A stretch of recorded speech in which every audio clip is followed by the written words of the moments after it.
Undang-Undang Pemilihan Umum kembali diuji ke Mahkamah Konstitusi. Permohonan kali ini diajukan oleh sejumlah mahasiswa Fakultas Syariah dan Hukum Universitas Islam Negeri Sunan Kalijaga, Yogyakarta.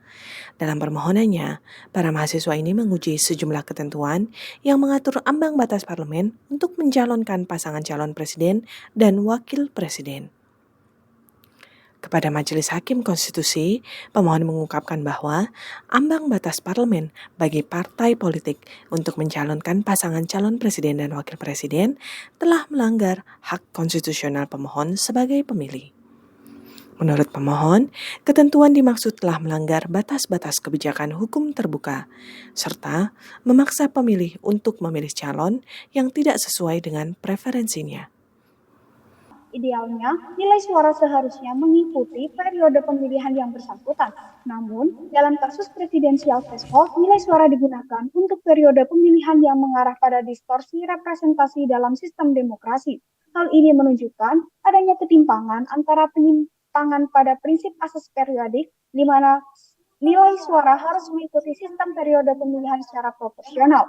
Pasal 222 Undang-Undang Pemilu berimplikasi pada ketidakadilan yang intolerable karena memaksa rakyat Indonesia untuk memilih pasangan calon presiden dan wakil presiden yang diusung oleh partai politik meskipun tidak memenuhi preferensi pemilih.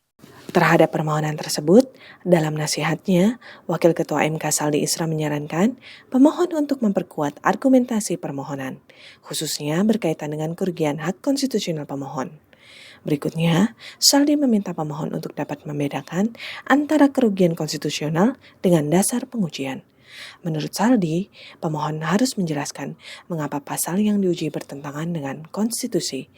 Nah, saudara harus bedakan dasar untuk menjelaskan kerugian hak konstitusional dengan dasar pengujian. Kalau menjelaskan kerugian hak konstitusional, itu memang menyatakan bahwa berlakunya pasal yang dimohonkan itu merugikan hak konstitusional seperti yang dimaksud dalam pasal misalnya. Pasal 28, pasal 27. Tapi dasar pengujian itu adalah menguji konstitusionalitas norma. Dan itu harus dijelaskan di alasan-alasan. Ilham Muhammad, Hamdi, MKTV News melaporkan.